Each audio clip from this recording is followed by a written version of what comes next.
राजगुरु, मेरे हृदय में शंकाएं उमड़ रही हैं। शीघ्र बताएं, ये पहेली क्या है? महाराज कहाँ हैं?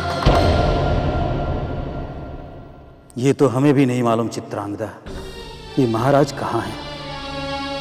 किंतु महाराज प्रजा के प्रिय रहे हैं और सारी प्रजा का ये निर्णय है कि उनकी निशानी को भी उतना ही सम्मान दें। और आज इसीलिए महाराज की अनुपस्थिति में भी ये राजमुकुट और तलवार ही सिंहासन पर विराजमान है।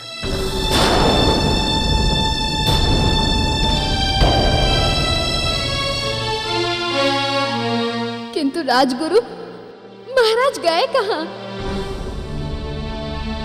जब तुम महाराज को छोड़कर चली गई थी तो महाराज भी तुम्हारे पीछे निकल गए थे और उस दिन से आज तक महाराज लौट कर नहीं आए।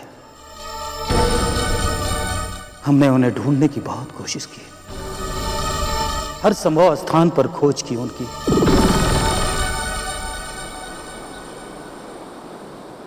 राजगुरु जी, महाराज कहीं भी दिखाई नहीं दे रहे। हमने महाराज को हर दिशा में ढूंढा किंतु उनका कहीं पता नहीं चला। अब तो केवल कावेरी नदी ही बची है। हो सकता है महाराज वहां मिल जाए। चलो।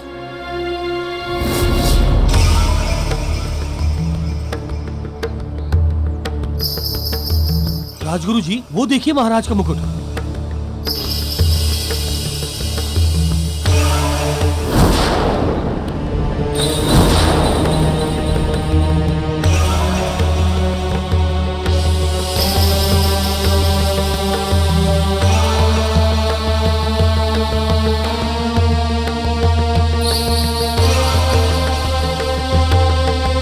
महाराज का मुकुट तो यहाँ है, किंतु महाराज कहीं दिखाई नहीं दे रहे। कोई अनहोनी न हो गई हो। सैनिकों, महाराज को ढूंढो। महाराज! महाराज! महाराज! महाराज! महाराज! महाराज! महाराज! महाराज! महाराज! महाराज! महाराज! महाराज का कहीं पता नहीं चला राजगुरु जी, अब उन्हें कहाँ ढूंढें? महाराज अपना मुकुट इस तरह छोड़कर कहाँ जा सकते हैं? अब क्या होगा राजगुरु जी? ईश्वर करे महाराज जहां भी हो सकुशल हो। सैनिकों, जब तक महाराज मिल नहीं जाते तब तक हम इस राज मुकुट को ही राज सिंहासन पर रखकर राज चलाएंगे। इस बात की घोषणा पूरे राज में कर दी जाए।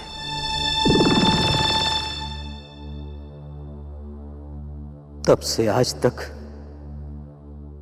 ये राज्य महाराज के नाम से ही चल रहा है।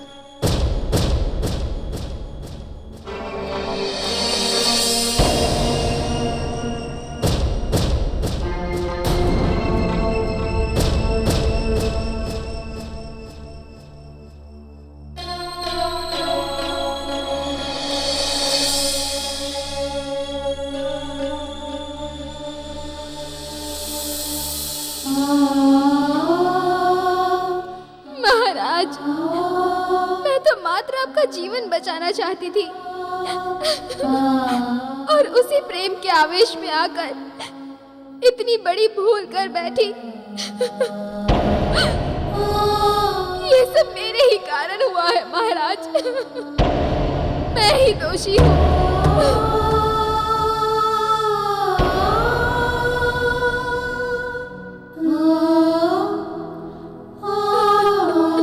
देवी, आप इस तरह विलाप मत कीजिए, सब ठीक हो जाएगा।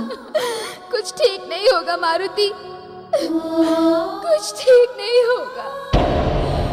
मैं अपनी इस भूल का प्रायश्चित करूं भी तो कैसे?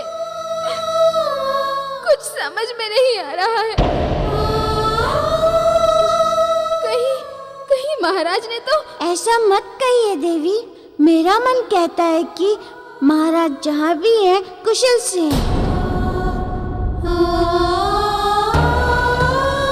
देखना, एक दिन अवश्य आपसे उनका मिलन होगा। कैसे होगा मारुति, कैसे होगा?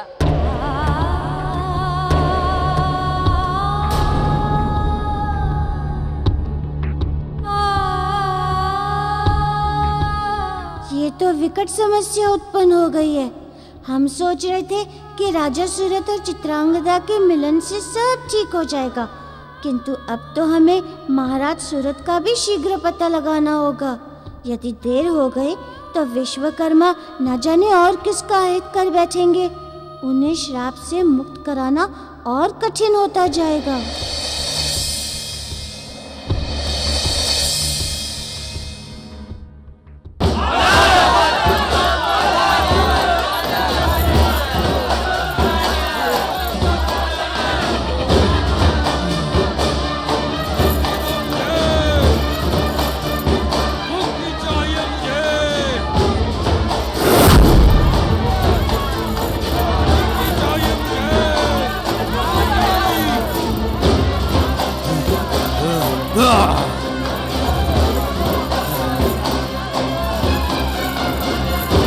मुक्ति दो मुझे।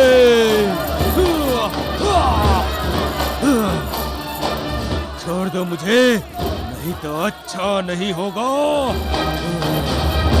मैं तुम सबको छोड़ूंगा नहीं, तुम सबको मार डालूंगा मैं।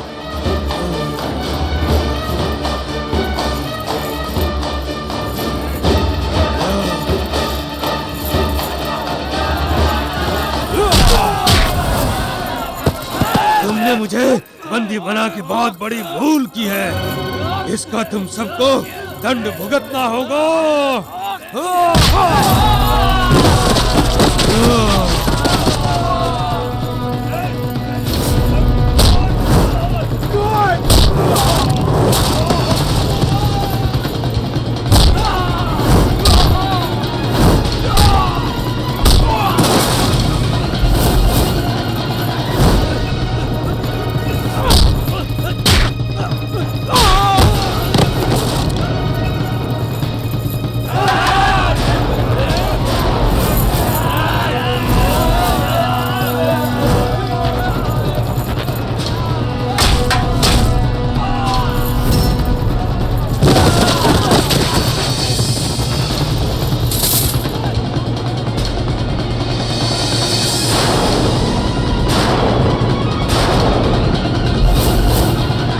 बहुत शक्ति है तुझ में वानर।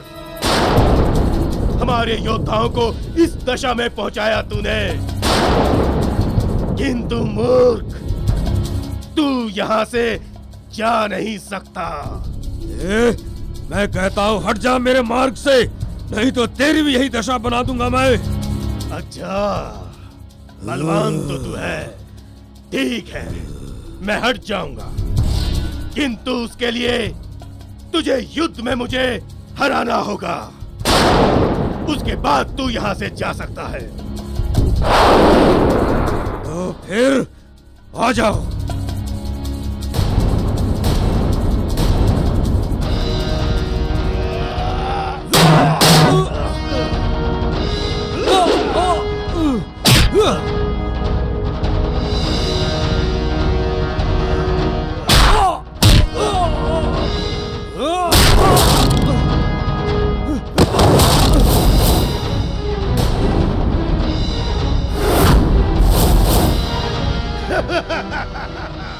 पकड़ लो इसे और बंदी बना लो,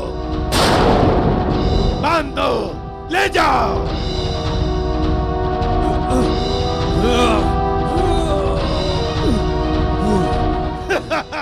लंगूराज की जय, लंगूराज की जय, लंगूराज की जय, लंगूराज की जय, लंगूराज की जय, लंगूराज की जय, लंगूराज की जय। मैंने अपने पिता के आज्ञा की अवहेलना की और मेरा भाग्य दुर्भाग्य में बदल गया। एक देव पुत्री होकर भी कितनी अभागन हूं मैं।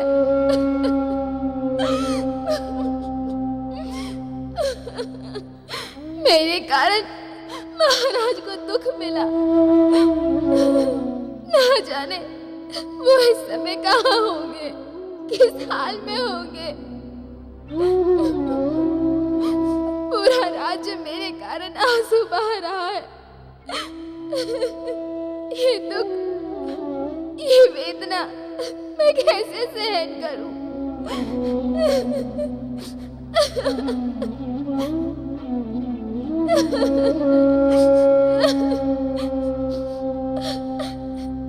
देवी,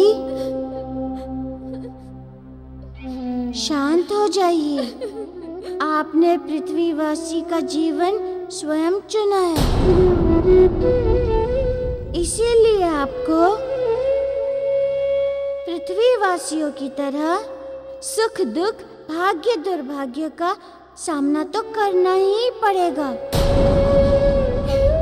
किंतु मारुति, इससे तो अच्छा होता कि मैं यहाँ आती ही नहीं।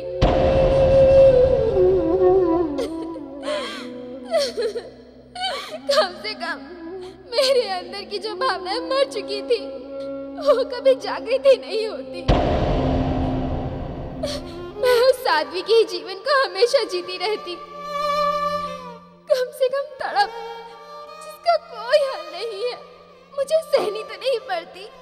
देवी, पृथ्वी कर्म भूमि है। यहाँ जन्म लेने के लिए तो देवता भी तरसते हैं। यहाँ के सुख दुख का सामना करते हुए मनुष्य धर्म और कर्तव्य के मार्ग पर चलते हुए मोक्ष को प्राप्त होता है,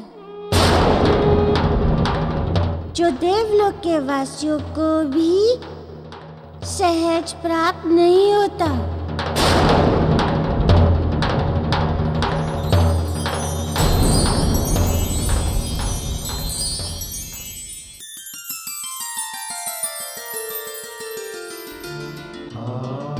सच बताओ मारुति, तुम हो कौन? मैंने तो आपको पहले ही बताया है कि मैं महाराज केसरी का पुत्र मारुति हूँ। नहीं, वो तो तुम्हारी संसारिक पहचान है, किंतु तुम कोई साधारण बालक हो ही नहीं सकते। जरूर तुम कोई दिव्य बालक हो। तुम्हारा आचरण दिव्य है। जब से तुम मेरे जीवन में आए हो मेरा जीवन ही बदल गया है। मैं नहीं जानती कि तुम्हारा आना मेरे जीवन में वरदान है या फिर कोई शाप। देवी, मैं भी सबकी तरह पृथ्वी का ही वासी हूँ, और यदि आपको लगता है कि यहाँ आने पर आपको ये दुख मेरे कारण ही मिला है तो ठीक है। इन दुखों को दूर करने का वचन मैं आपको देता हूँ। इन दुखों को दूर करने का वचन मैं आपको देता हूँ। जब तक मैं महाराज सूरत को ढूंढकर आपसे मिलवा नहीं देता, मैं अपने घर वापस नहीं जाऊंगा। जब तक मैं महाराज सूरत को ढूंढकर आपसे मिलवा नहीं देता, मैं अपने घर वापस नहीं जाऊंगा।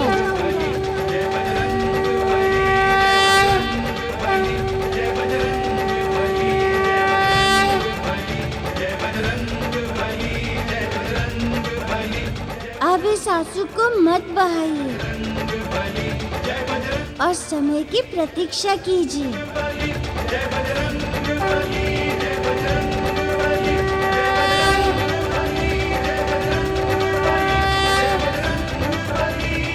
तुम जो भी हो, किंतु एक बालक होते हुए भी तुम्हारी वाणी, तुम्हारा आचरण इतना दिव्य है कि तुम पर भरोसा करने को मन करता है।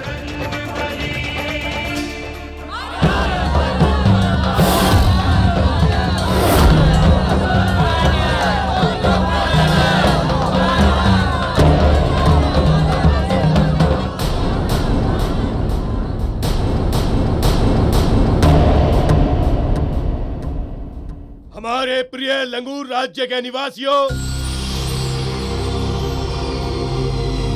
ये वानर महाधूर्त है। इन वानरों ने हम लंगूरों के साथ छल किया था और जिस तरह आज तक हम अन्य वानरों को दंड देते आए हैं, उसी तरह आज हम इस वानर को भी दंड देंगे।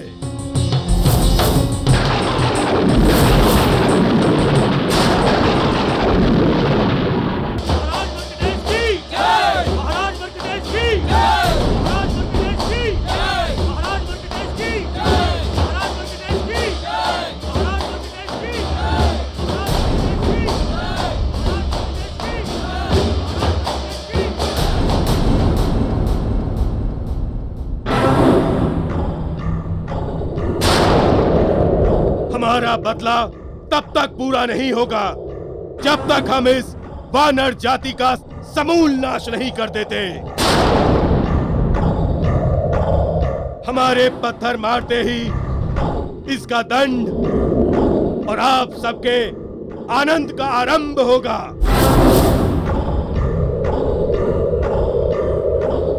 महाराज, महाराज, इस पे प्रहार कीजिए। महाराज, इस पे प्रहार कीजिए।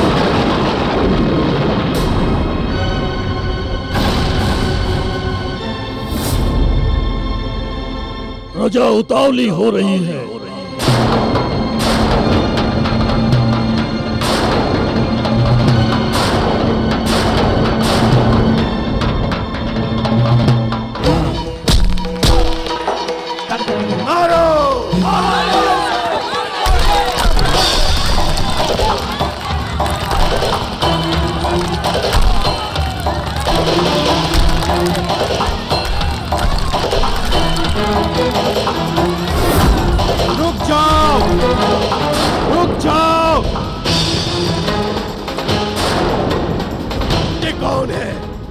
जिसने हमारे शत्रु को बचाने का दुस्साहस किया है? नहीं, मत मारो, मत मारो इन्हें, मत मारो।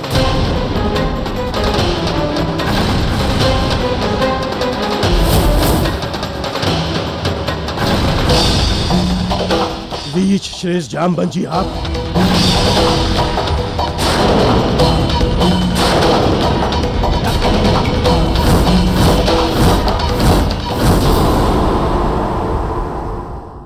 रीछ श्रेष्ठ जामवंत जी, आप यहाँ? हाँ लंगूर राज, मैं जामवंत इन्हें बचाने आया हूँ। ये आप क्या कह रहे हैं जामवंत जी? ये वानर तो आपके भी शत्रु है ना? फिर आपने एक वानर के लिए स्वयं को इतने संकट में क्यों डाला? लंगूर राज, वृक्ष और वानरों की शत्रुता एक षड्यंत्रकारी के कुचक्रों का परिणाम था। उसके षड्यंत्र का भांडा फूट चुका है। उस षड्यंत्रकारी को उसके कर्मों का दंड मिल चुका है और अब वृक्षों और वानरों में शत्रुता नहीं, मित्रता है। किंतु यहाँ कोई षड्यंत्र नहीं हुआ है, किंतु ये वानर हमारे शत्रु हैं और इन्हें दंड मिलना ही चाहिए। किंतु लंगूर राज, ये वानर मेरा पीछा करते करते यहाँ तक आया है। इसने आपका कोई अहित नहीं किया है, फिर इसे आप दंड क्यों दे रहे हैं? किंतु ये सभी वानर कपटी हैं, कपटे, और इन्होंने हमें धोखा दिया है। नहीं, जहाँ तक मैं इन्हें जानता हूँ, ये किसी को धोखा नहीं दे सकते हैं, क्योंकि इनकी मानसिक दशा सामान्य नहीं है। किसी और वानर ने आपको धोखा दिया होगा, फिर इन्हें दंड क्यों?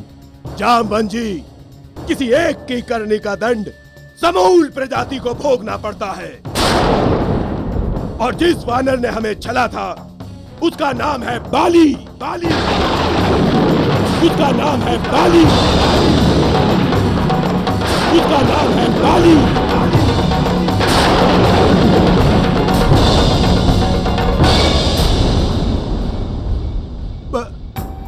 महाराज, बाली ने आपके साथ छल किया है? महाराज बाली। तब वो महाराज बाली नहीं, केवल युवराज थे। किंतु ऐसा कैसे हो सकता है? वो तो आपके परम मित्र हुआ करते थे। हाँ, उसी मित्रता की आड़ में तो उस दुष्ट बाली ने हमारी पीठ पर खंजर घोंपा था। किंतु उन्होंने ऐसा क्या किया है जिससे आप सारे वानर प्रजाति को अपना शत्रु मान बैठे और आप सभी को दंड देने पर उतारू हैं? जामवन जी,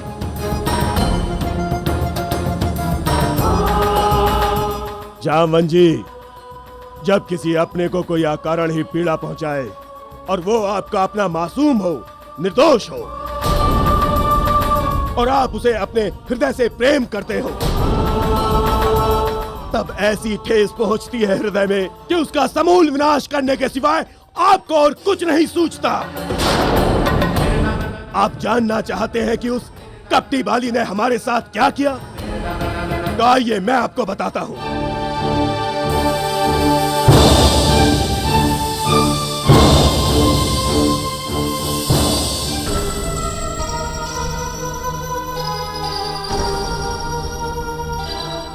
मारुति, वैसे तो हमने पूरे राज्य में देख लिया है, किंतु महाराज कहीं नहीं मिले। अब तुम्हारे हठ और तुम्हारे विश्वास को देखते हुए हम एक बार फिर से प्रयास कर सकते हैं। ये देखिए, ये है हमारे पूरे राज्य का मानचित्र और ये है कावेरी नदी जो हमारे राज्य से लगकर बहती है। इसके उत्तर दिशा में ये घने जंगल है और नदी के किनारे ये वो स्थान है जहां पे महाराज का मुकुट हमें मिला था।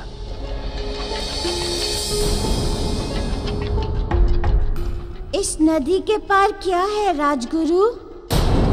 आप सबने महाराज को वहां नहीं देखा? हाँ, नदी के उस पार हम जहां तक जा सकते थे वहां तक देखा, किंतु वहां भी महाराज नहीं मिले और उस नदी के आगे महाराज जा ही नहीं सकते। ऐसा क्यों राजगुरु? ऐसा आप कैसे कह सकते हैं कि महाराज उससे आगे जा ही नहीं सकते हैं? क्योंकि उसके आगे मायापुरी की सीमा रेखा शुरू हो जाती है।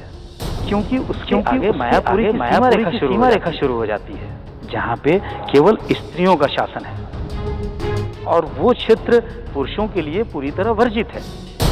जहाँ पे केवल स्त्रियों का शासन है और वो क्षेत्र पुरुषों के लिए पूरी तरह वर्जित है। ये बात महाराज भी अच्छी तरह जानते हैं, इसलिए वे वहां जा ही नहीं सकते।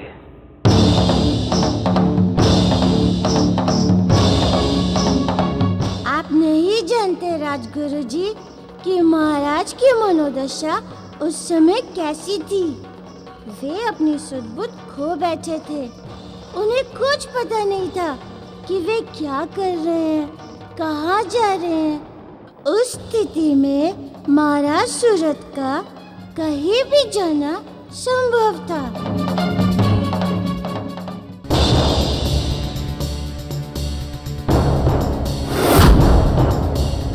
देखिए इसे,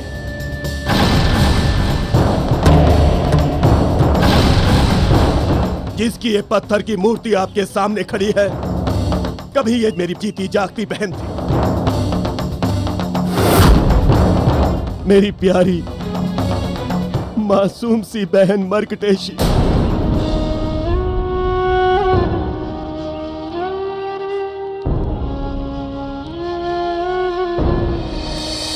मैं अपनी बहन को इस संसार में सबसे अधिक प्रेम करता था।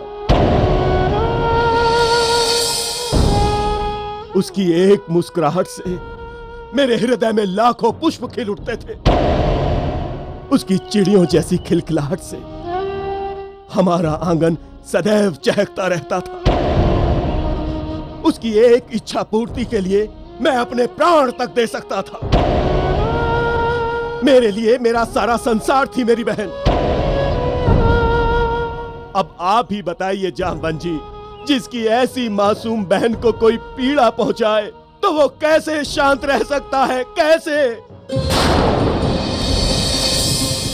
नहीं रह सकता वो शांत? नहीं, उस दुष्ट बाली ने हमारी बहन को धोखा दिया है, धोखा।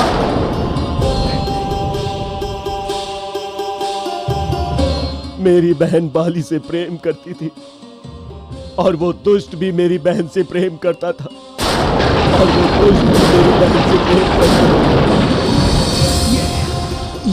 ये आप क्या कह रहे हैं महाराज मर्कटेश? महाराज बाली मर्कटेशी से प्रेम करता था? मैं सत्य कह रहा हूं। तब वो दुष्ट किष्किंधा का युवराज था। उसकी वीरता के चर्चे चारों ओर थे। मेरी बहन उसके व्यक्तित्व और वीरता पर मोहित हो गई। हम भी मित्र होने के कारण उसकी शक्ति पर गर्व महसूस करते थे। फिर एक दिन हमने उसे अपने राज्य में आमंत्रित किया। बाली मेरे मित्र, तुम्हें यहां देखकर मन प्रसन्न हो गया मेरा।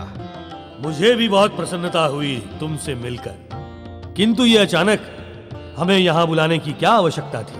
आप हमारे मित्र हैं बाली, आपसे मिलने का मन हुआ, आपको बुला लिया। क्या हम आपको आमंत्रित नहीं कर सकते? क्यों नहीं आमंत्रित कर सकते हो मित्र? तुम जहां बुलाओ वहां हम पहुंच जाएंगे। यहां तक कि यमलोक में भी जाऊंगा मैं। यमलोक जाए हमारे शत्रु।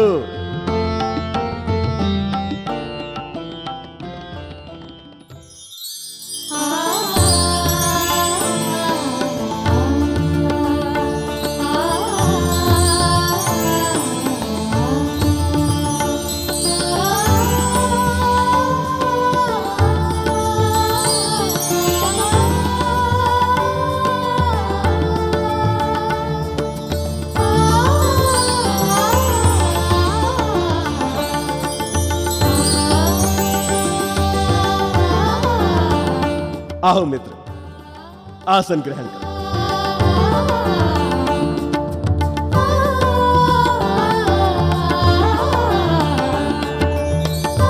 अरे मर्कटेशी,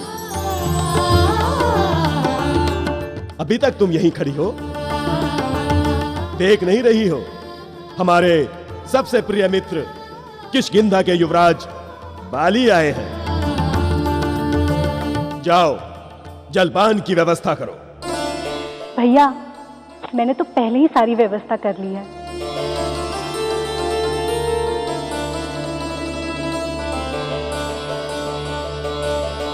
बड़ी चतुर है हमारी बहन। उसे पहले से ही पता चल गया होगा कि हमने तुम्हें यहां बुलाया है, इसलिए उसने पहले से ही सब तैयारियां करके रखी होंगी। है तो तुम्हारी ही बहन ना। जैसे तुम प्रसन्न रहते हो वैसे ही तुम्हारी बहन भी प्रसन्न रहती है। और एक बात बताऊं मित्र, इसने जो कुछ भी बनाया होगा निश्चित रूप से वो तुम्हारी पसंद का ही होगा। ये मैं कैसे बता सकता हूं? अच्छा ये बताओ, यूं अचानक हमें यहां बुलाने की क्या आवश्यकता आन पड़ी? इसके 3 कारण हैं मित्र।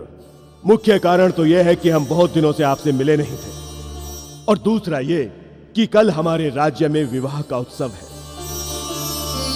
और तीसरा ये कि जब से हमें यह पता चला है कि तुमने वानर प्रजाति में सबसे लंबी छलांग लगाई है, एक ही छलांग में तुम किष्किंधा से समुद्र तट पर जा पहुंचते हो, तो तुम्हें बधाई देने का मन कर रहा था। तुम्हें बहुत बहुत बधाई हो बाली इस बात की। धन्यवाद मित्र। जब तुम जैसे मित्र हमारे शुभ चिंतक हैं तो हमें ऐसा काम करने में कोई कठिनाई उत्पन्न नहीं होती। नहीं बाली, ये सब तुम्हारी लगन और कठोर परिश्रम का ही परिणाम है।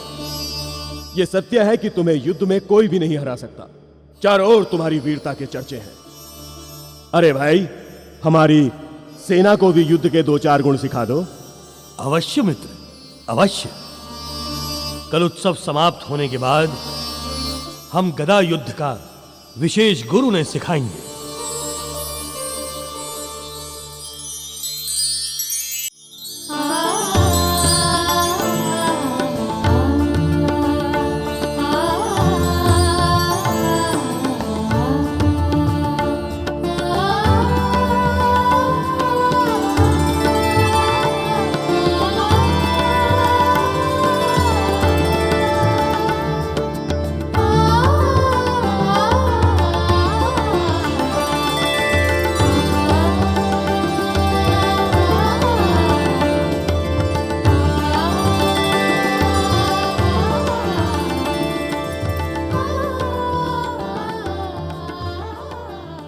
क्या हुआ?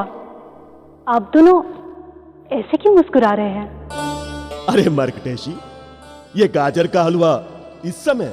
भैया, बाली जी को गाजर का हलवा बहुत पसंद है और अदिति को उसकी रुचि का भोजन कराना एक अच्छे आतिथ्य की निशानी है। खाकर बताइए कैसा बना है हलवा?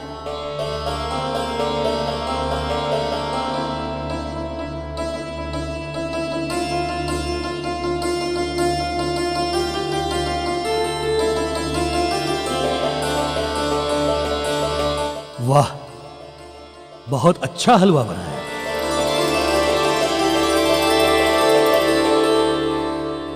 ध्यान रहे, गदा कभी भी इस तरह सीधा नहीं, तिरछा पकड़ना चाहिए। इसकी मुठ की पकड़ कसी हुई होनी चाहिए। बायां हाथ ढीला और दाहिने हाथ की पकड़ कसी हुई होनी चाहिए।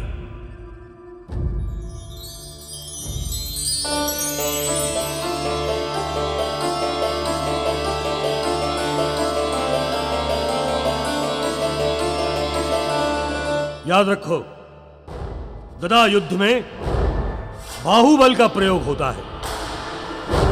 इसमें मुट्ठी की पकड़ और कलाई की लचक, ये दोनों मिलकर जब किसी पर वार करती हैं तो एक ही वार में बड़ी से बड़ी चट्टान भी टूट जाती है।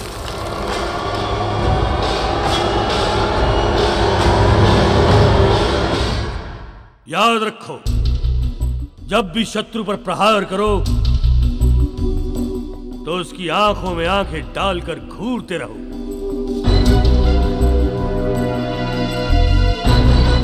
तुम्हारी आंखों में क्रोध होना चाहिए, ना कि भय।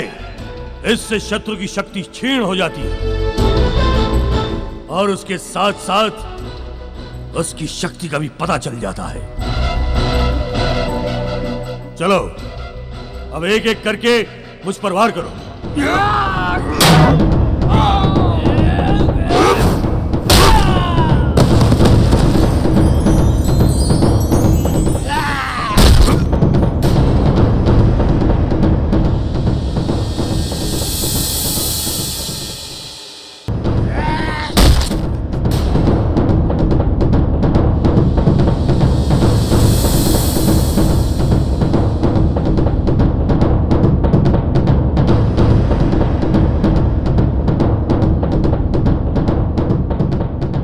अच्छा, अब तुम सब अपना अभ्यास करो।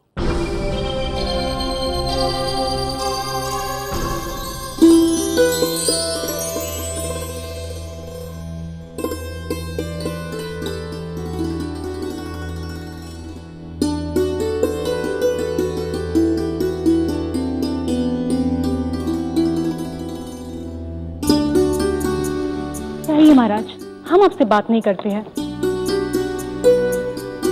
क्या हुआ प्रिय, तुम मुझसे रुष्ट हो क्या? और नहीं तो क्या, आप हमसे प्रेम ही नहीं करते हैं। ये तो सरासर आरोप लगा रही हो मुझ पर। अच्छा, यदि आप हमसे प्रेम करते तो हमसे मिलने अवश्य आते, किंतु आप तो यहाँ से जाकर हमें भूल ही जाते हैं। अच्छा मर्कटेशी जी, आप ये नहीं देखती हैं कि मर्कटेश के बुलाने पर मैं कैसे दौड़ा दौड़ा यहाँ आया हूँ? वो तो आप भैया के बुलाने पर आए हैं। ऐसी बात नहीं है प्रिय, मैं तुम्हें बहुत प्रेम करता हूँ, इसलिए भागा भागा यहाँ आया। तुम्हारा भाई तो एक बहाना है। किंतु आप नहीं जानते, कल यहाँ विवाह उत्सव है, इसमें मुझे भी भाग लेना होगा, और यदि मैंने उसमें भाग लिया तो मुझे किसी ना किसी को तो अपना वर चुनना ही होगा ना। ये क्या कह रही हो तुम? वही जो सत्य है। हमारे यहाँ विवाह उत्सव इसलिए आयोजित किए जाते हैं ताकि कुंवारी कन्याएं अपने पसंद का वर चुन सके। अब भी यदि आपने भैया से बात नहीं की तो हमें अपना संबंध यही समाप्त कर देना होगा।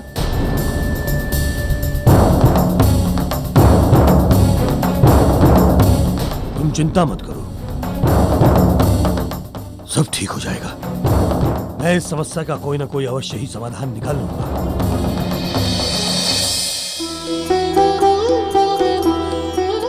तुम्हारा विवाह मुझसे ही होगा।